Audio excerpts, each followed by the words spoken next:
For years, Earth's oceans had kept their secrets, hiding mysteries in their dark, silent depths. The deep waters stretched like an endless void, untouched by sunlight, colder than ice, and full of things no one had ever seen. But one day, a strange signal changed everything. At the Pacific Ocean Deep Monitoring Center, a team of scientists were tracking underwater movements and natural seismic activity when an unusual pattern appeared on their screens. It was soft, rhythmic, and constant, a pulsing sound that repeated every 61 seconds. At first, they thought it was just an error or interference from one of their own machines. But as the hours passed and the signal grew clearer, something felt different. It didn't match anything recorded from nature, whales, earthquakes, or even past submarine communication systems. When they focused on the coordinates, they found that the signal was coming from deep beneath the seafloor, far beyond where any modern technology could easily reach. There was no known base or installation at that depth, and no explanation for how any transmission could come from such pressure-filled darkness. Teams of experts were quickly brought together: linguists, engineers, oceanographers, even cryptographers. As soon as they began studying the pulse pattern, they noticed it wasn't random. It had structure, like a language. Someone, or something, was trying to speak. Within weeks, the world's attention turned to the strange event now being called the Deep Pulse. Governments approved funding, research vessels were launched, and the media filled with wild theories about hidden civilizations, alien messages, or lost advanced technology. But none of those stories were as strange as what came next. A deep-sea probe was sent down toward the source. It took several days to descend, its cameras showing nothing but blackness and the occasional strange sea creature swimming past. But when it reached the bottom and began to drill into the seafloor, the ground beneath it shook. At first, the team thought they had caused a small quake. But then they saw it, a piece of metal, smooth and unbroken, shining under the lights like polished stone. The team gasped. This metal was buried beneath miles of rock, untouched by time, and clearly artificial. No rust, no damage, and definitely no explanation. As they drilled further, they uncovered strange markings carved into the surface, symbols that glowed faintly in the dark. None of the languages on Earth matched it, but they looked purposeful, organized, almost like instructions. The world was stunned. This wasn't just a discovery. It was a message from the past. The scientists, now working under complete secrecy, realized they had found something ancient, something made by intelligent hands long before recorded history. But who had built it? And why? As the drilling continued, they uncovered what looked like a giant sealed door, perfectly circular and surrounded by a strange locking system with symbols in a spiral formation. Experts tried to decode it, but it was slow and difficult work. Still, every time they activated one of the symbols in the right order, the signal from the deep would change slightly, as if reacting to the sequence. It was like solving a puzzle left behind for someone. Maybe humanity. Maybe someone else. Some believed it was a warning. Others thought it was an invitation.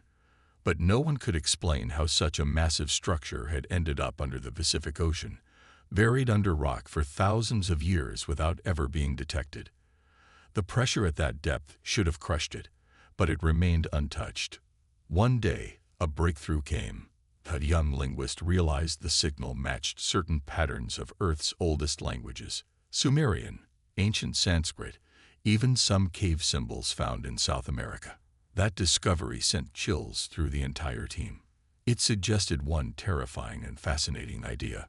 Whoever built this, whoever sent this signal, had been connected to early humanity. But that couldn't be possible, could it? Excavation continued with robotic arms and slow precision, avoiding any damage. Finally, the last piece of rock was removed, and the sealed door stood in full view.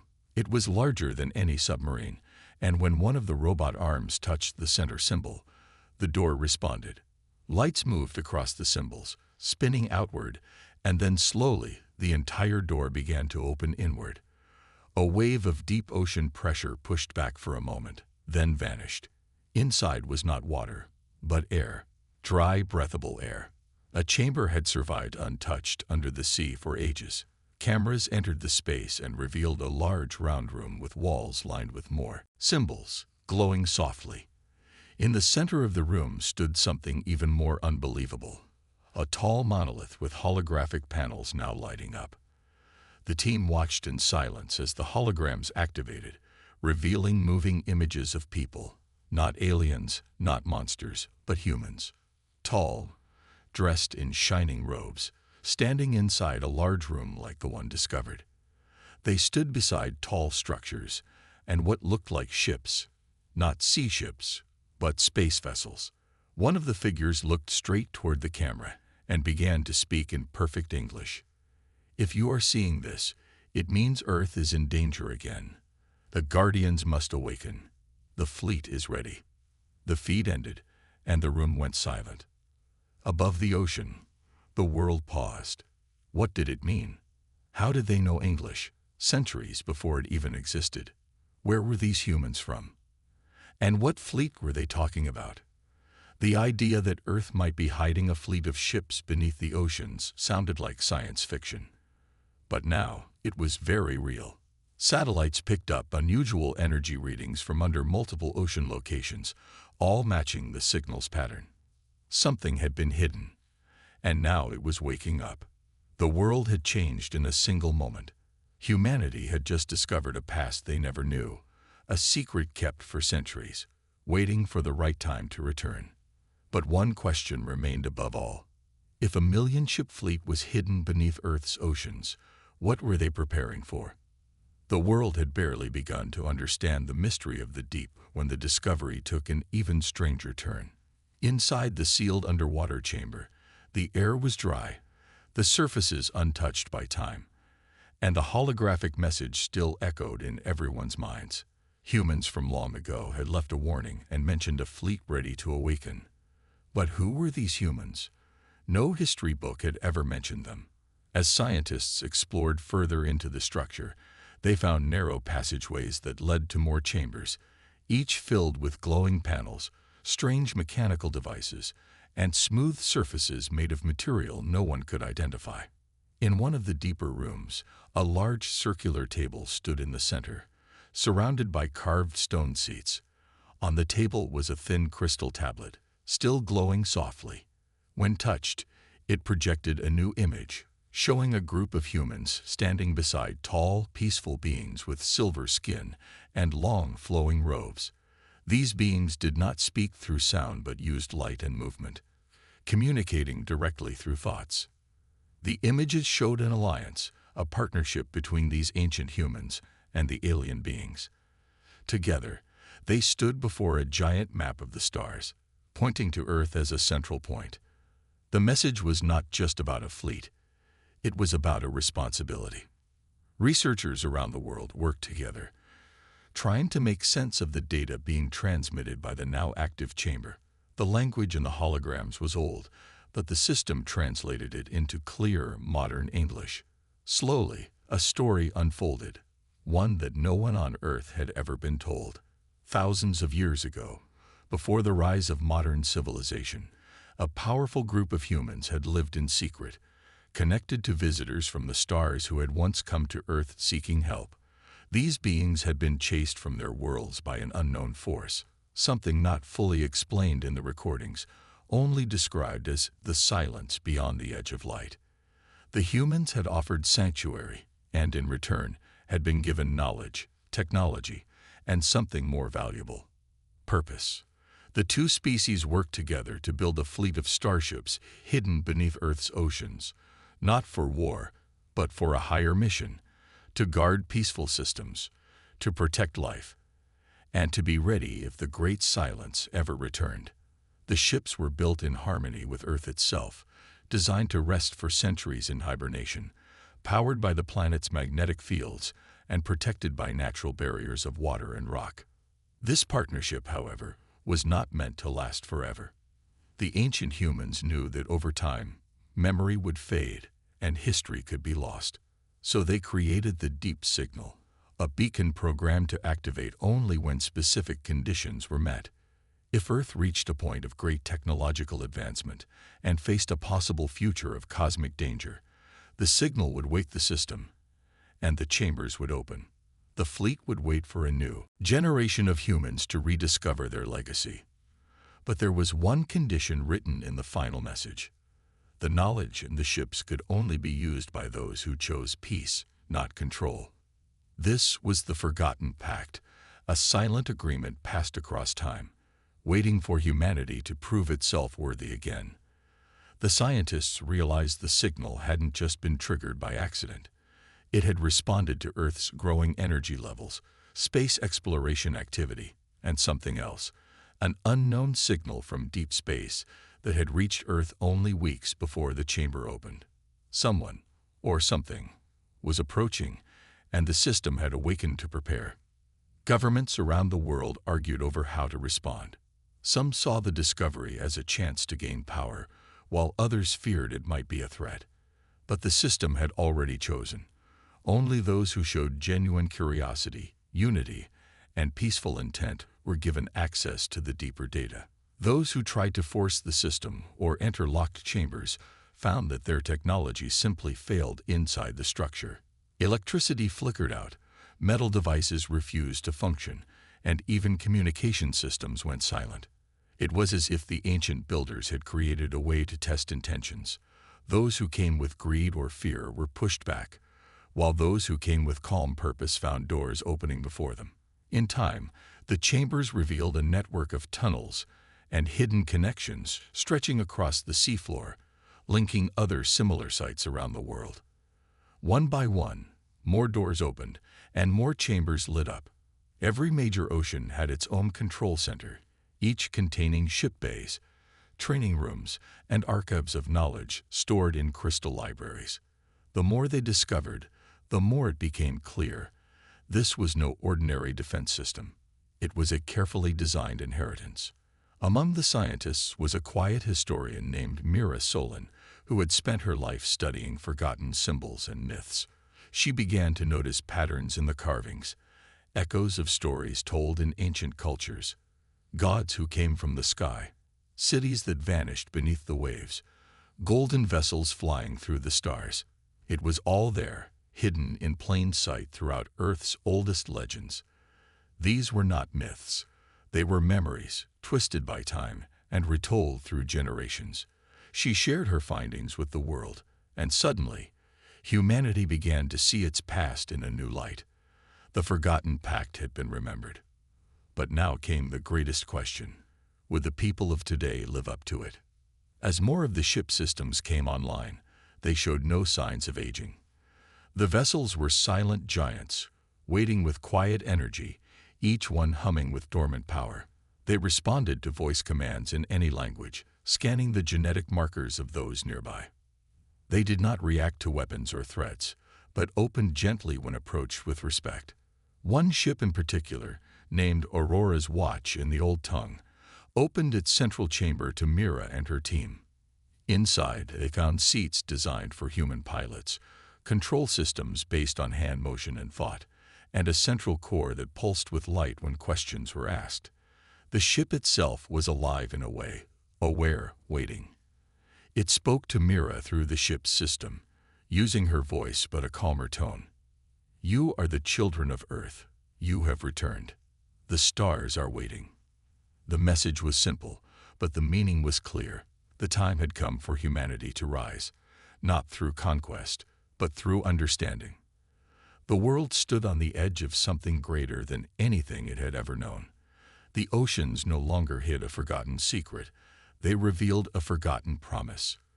The fleet was not a weapon, but a reminder of who humans had once been and who they could become again. And as the signal from deep space grew stronger, echoing faintly through the stars, Earth's greatest journey was only just beginning. As the truth about the Forgotten Pact spread across the globe, Earth's population stood on the edge of disbelief and wonder.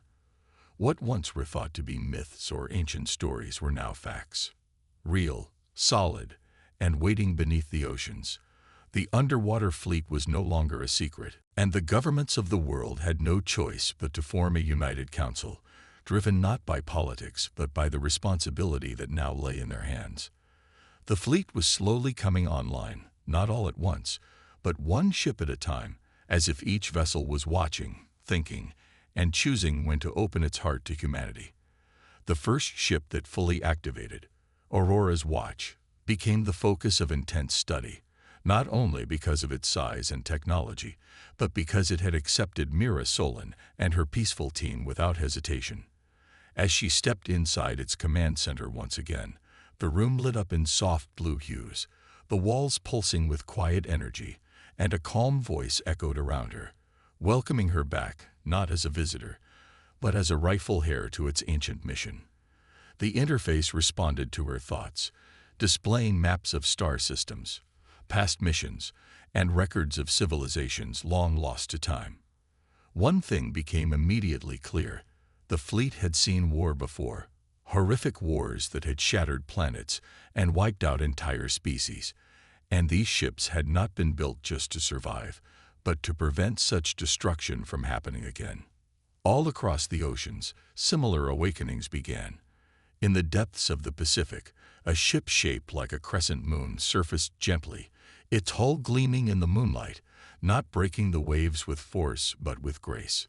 In the Indian Ocean, a triangular vessel hovered silently above the water before diving back into the deep, its activation sequence triggered by the presence of children who had wandered too close on a beach, children who were unafraid and curious, their innocence somehow accepted by the system. These events were no coincidence. The fleet was awakening by choice, selecting its own pace, watching humanity's response. News outlets tried to capture the events, but many systems refused to be recorded by conventional cameras, and any attempt to control or claim them through force failed. Machines would shut down, vehicles would stall, and even soldiers trained for every situation found themselves unable to act violently when inside the ships. It was as if the very air resisted aggression. Scientists began to understand that these ships were protected by some kind of emotional energy filter, allowing only those with calm, focused minds to interact with their controls. This discovery shook the foundations of what people thought they knew about technology and consciousness. The fleet was not just metal and engines. It was alive in its own way, connected deeply to the spirit of its creators and guardians. Mira, now recognized as the lead human interpreter of the fleet's systems, was granted access to a hidden part of the Aurora's watch memory core. What she discovered there sent a chill through her entire being. The dark signal, recorded millennia ago, had returned. The same force that once chased the silver-skinned beings through space, the same silence beyond the edge of light, had been detected again. It was approaching. Not fast, but steady, like a wave that never stopped. The fleet had not only been built to protect others, it had been built as a final stand should that ancient enemy ever return. The awakening of the fleet was not a peaceful invitation. It was a quiet alarm. The world's attention snapped into sharp focus. The news was no longer about the mystery of old ships. It was about preparing for something none of them understood. Mira shared the message with the world in a calm broadcast. We have inherited a great legacy, and now we must decide what we do with it. The fleet is awake because something is coming. We were chosen not because we are strong, but because we still have the ability to choose. This fleet will not obey power. It listens only to unity and purpose. If we stand together, maybe we still have a chance. Across the oceans, more ships rose to the surface like ancient giants returning from a long sleep. They did not roar or flash with weapons. They simply existed, huge, silent, and calm, humming with a strange energy. People gathered along coastlines to watch them in awe, realizing that their world had changed forever. The ships began transmitting low-frequency signals into space, a language older than Earth's civilizations, a call of preparation, not war. Earth was letting the stars know that it remembered its promise. The United Earth Council, formed only weeks before, now had the greatest responsibility in human history. The fleet had no captains, no armies, no weapons controlled by humans. It responded only to harmony. And so the council had to act with wisdom and care. Training programs began, not in combat, but in understanding. Pilots were chosen not for strength or skill, but for their ability to remain calm under pressure, to think clearly, and to act with compassion. These qualities, once seen as secondary, became the key to commanding the fleet. Mira, along with a team of scientists, explorers, and even philosophers, was sent aboard the Aurora's watch to guide its journey to a secret meeting point shown in the ancient star maps. The ship did not fly like Earth's crafts. It simply blinked out of the atmosphere, appearing in orbit without resistance. From there, it opened a wide view of space, stars brighter than ever before, galaxies spinning slowly in the distance, and far ahead, a shadow that did not move but absorbed all light. That was the silence. It was not a fleet or a being. It was something that erased, something that consumed without leaving a trace. And it was coming.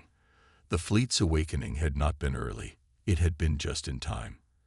As more ships joined in orbit, forming a silent network around Earth, the people of the world began to understand that this was not the end, nor the beginning. It was a test to see if humanity had grown enough to carry the responsibility it had forgotten.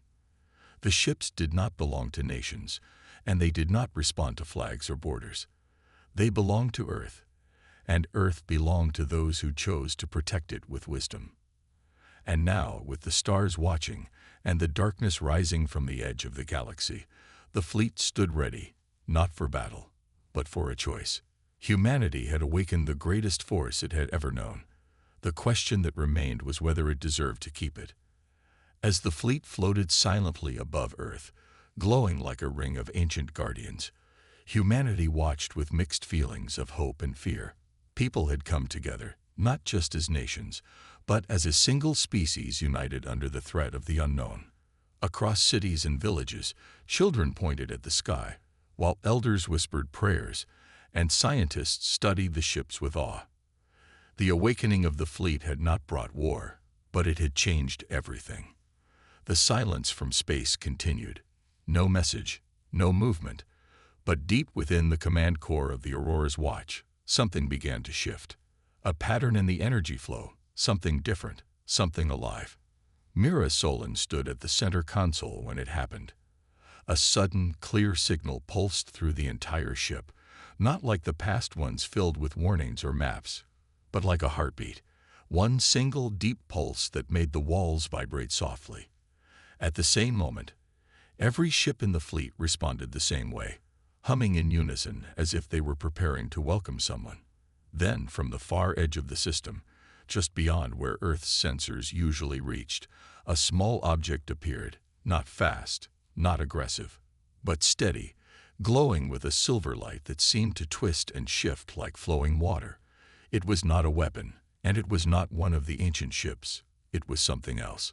The object entered orbit without resistance, and the fleet did not stop it. Instead, the ships tilted slightly, as if bowing to it. Mira stared at the display screen, unable to understand what she was seeing. The object was not made of metal alone. It had a soft core, pulsing with light, and its surface changed constantly, reflecting the stars like a living mirror. The council was alerted, and panic began to spread, but the ships blocked all attempts to interfere. No missiles could be launched. No scanners could penetrate the object. It simply moved gently down through the clouds, heading toward the middle of the Pacific Ocean, where it disappeared into the water. Mira knew where it was going. The heart of the fleet, the deepest command ship still resting on the ocean floor, the one no one had dared to awaken. Within hours, the news spread across the globe. A visitor had arrived, and it had not come to speak with governments or armies. It had come to the fleet. Scientists gathered near the Pacific's edge, watching the water, waiting, but nothing happened for days. Then suddenly, in the middle of the night, the sea around the ancient ship began to glow with a soft white light. The ship rose slowly, not with power, but with grace, water sliding off its surface like a falling curtain, and resting gently on the waves was the visitor's craft, untouched by time or gravity. Mira was taken by the aurora to the surface, and as she approached, she saw a figure standing at the edge of the silver craft. It was tall, humanoid, but made entirely of shimmering light and fine lines, like a sketch drawn in stars. The being didn't speak with words. Instead, a calm presence entered her mind. Not a voice, but a feeling. A deep peace, a gentle strength, and, above all, a memory. The being showed her visions, not of war, but of a promise made long ago. The silver-skinned race that once seated the fleet had not died. They had scattered, hidden from the dark silence that destroyed worlds, waiting for the time when their creation would be ready to stand again. This visitor was not a scout, but a messenger, a test. The fleet had been awakened, the silence was coming, and now humanity stood in the place once held by the ancient builders. The being reached out a hand, not physically, but through the light, and showed Mira something she could hardly understand. A choice. The fleet was not meant to fight wars, it was meant to prevent them. But to do that, it needed leaders who could understand not only weapons but balance, not only power but peace. The being showed her Earth's history, all its pain and beauty, all its failures and progress. And then it asked her, not with words but with presence, was humanity ready? Mira felt a weight in her heart. She remembered every war, every injustice, every loss. But she also remembered the courage, the kindness, the unity that had come in times of great fear. She did not speak, but she stepped forward and bowed her head. The being seemed to glow brighter, and then it slowly faded, leaving behind the silver craft, now lifeless, and a small object in Mira's hand. A sphere of light, warm to the touch, humming quietly. The fleet responded immediately. Across the globe, every ship began to move, rising higher into the atmosphere, aligning like pieces in a great puzzle. A soft energy field surrounded Earth, not a weapon, but a shield woven from the combined power of the ships. Humanity had been chosen not for its strength, but for its heart, and now the first real test would begin. The silence was still coming. Far in the distance, a ripple in space, a cold wave, was approaching the solar system. The visitor had left no instructions, no map, only trust. And so, Earth stood not as a planet preparing for war, but as a guardian of peace, wrapped in the arms of ships older than memory, with one human at the center, holding a light that might one day decide the fate of the stars. The fleet was no longer sleeping, and neither was humanity. For centuries, the truth of Earth's past had been buried beneath layers of myths, ruins, and silence, but now the pieces were slowly coming together. After the awakening of the ancient fleet and the arrival of the mysterious visitor from the stars, a strange energy pulse had spread across the planet, activating ancient sites that had been sleeping for thousands of years. Deep inside forgotten temples, frozen mountains, and deserts untouched by man for generations, hidden structures came to life. These were not buildings in the traditional sense. They were machines, constructs of technology so advanced they appeared almost magical. One such structure stood beneath the sands of the Sahara, shaped like a spiral and humming softly as dust danced in circles around it. At the same time, the ground under the Arctic ice cracked open, revealing a shining dome with lights flickering in rhythm, with the same signal the fleet had used when it awoke. Scientists, governments, and ordinary people around the world watched these changes with a mix of awe and fear. Earth was not what they thought it was. It was not just a world. It was a cradle, and something inside it was ready to be born again. Mira Solon, now recognized not only as a commander but as Earth's first true voice to the stars, had been visiting the Pacific Fleet Command when the call came. A pulse from the Sahara site had formed a message, short, clear, and impossible to ignore. Guardians will return. She didn't know what that meant, but her instincts told her it was connected to everything that had happened. The signal from the deep, the visitor, the forgotten pact. As she traveled to the desert in a high-altitude craft, she saw the sand forming strange patterns from the sky, as if something was drawing with wind and heat. When she arrived, the sandstorm stopped instantly, and the spiral structure lit up as she stepped near it. The technology recognized her presence, scanned her silently, and opened a path beneath the earth. What she found below was breathtaking. Walls made of smooth stone and light, covered with ancient symbols that changed form as she looked at them. At the heart of the underground chamber stood 7 tall statues, each shaped like a different humanoid form, made of crystal and metal.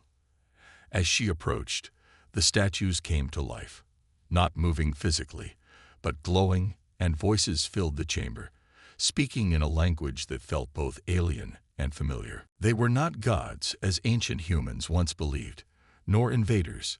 They were guardians, protectors created to defend not just Earth, but life across many systems. Long ago, Earth had been chosen as a hidden world, a place where a new generation of protectors would one day rise. But something had gone wrong. A great silence had swept across the stars, and the original guardians had fallen, their last act to bury their knowledge deep within Earth's memory. Now, with the silence returning, an ancient force that devoured civilizations, the systems were waking up, calling for help. Mira stood silently as the statues shared glimpses of past wars, lost worlds, and a promise made to the early humans, a pact sealed by light and time. She was not chosen by chance.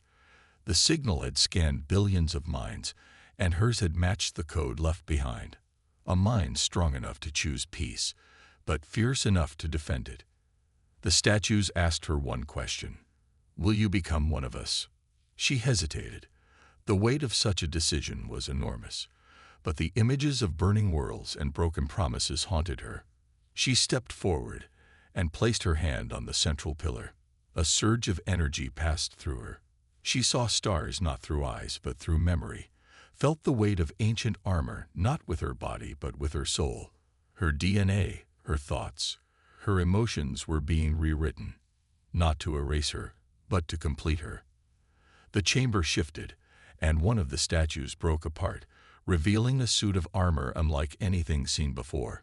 It floated toward her, piece by piece, and joined with her body, fitting perfectly as if it had waited for her for ages. She could feel the power humming under her skin, the knowledge of the ancient guardians flowing through her like fire and wind. When she stepped out of the chamber, the desert sky turned dark, not with night, but with shadow. In orbit, the silence had arrived. Black ships, shaped like claws and bones, moved slowly toward Earth, feeding on light, devouring signals. The fleet reacted instantly, forming a protective circle, but they were outnumbered. These ships did not speak. They simply erased. Entire satellites vanished without explosions, space itself twisted in their presence. But Mira was no longer just a human. She was the first guardian reborn. And she was not alone. All across the world, other ancient sites activated, choosing new protectors: scientists, soldiers, teachers, even a blind girl in a forgotten village, all drawn by the light, all transformed. Together, they rose into the sky, each wearing a suit of glowing armor shaped by their mind and purpose. The guardians moved faster than thought, striking at the enemy ships not with weapons, but with energy woven from memory and meaning. Where they moved, light returned. Where they stood, the darkness broke apart. The silence, for the first time in eons, was pushed back. Humanity did not watch this battle from the ground. They rose into the skies, not just with ships but with belief, fighting alongside their new defenders. The message sent into space was clear. Earth was no longer asleep. The Guardians had returned, and they would not let the galaxy fall again. As the final enemy ship broke apart above the Atlantic, raining harmless sparks into the ocean, the sky cleared, and the fleet glowed like 1,000 stars celebrating victory. And from that day forward, Earth was no longer just a planet. It became a beacon, a symbol of rebirth, courage, and the unexpected strength of a species once considered fragile. The Guardians were reborn, and with them, a new era had begun. One of peace, yes, but also one of vigilance. For the silence would return one day, as it always had. But this time, the galaxy would be ready.